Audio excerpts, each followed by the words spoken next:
My wife does this blog, kind of online diary thing, and she was writing about submission one time because it's her favorite subject to discuss. She's like, "Oh, Troy, please preach on submission today. I love that." For those of you who know Laura, you know that's not true. I'm gonna read some of her own words here, and I'm gonna skip the ones I don't like.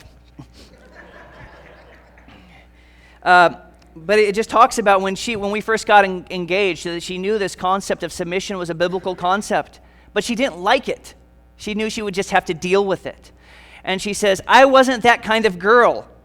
Submission was for weak-minded women who wanted to be rescued. I was strong-willed. I never backed down from a fight. I was bossy and assumed that at least 50% of the time, I ought to wear the pants. I didn't want to lose my identity somewhere under my husband's thumb."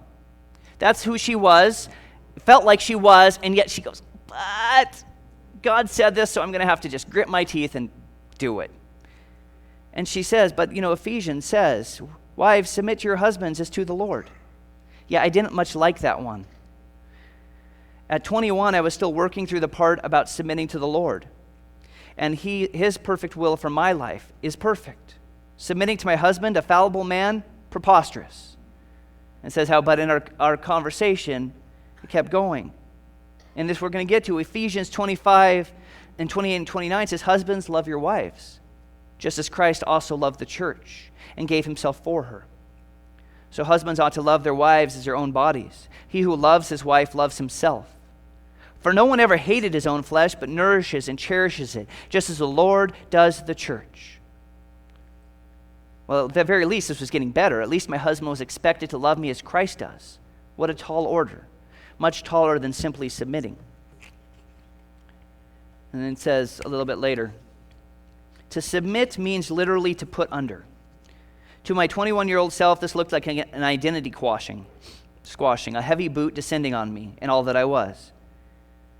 Today, it looks like a deep and abiding covenant love. It looks like protection, to put under as in a protective arm around me.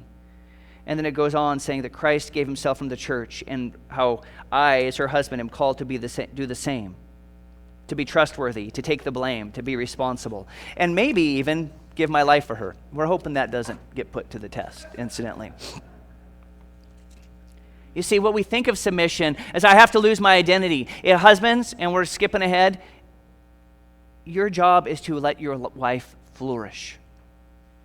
Protect her spiritually in the washing of the word, but not to crush her identity, but allow her in a protected environment to bloom.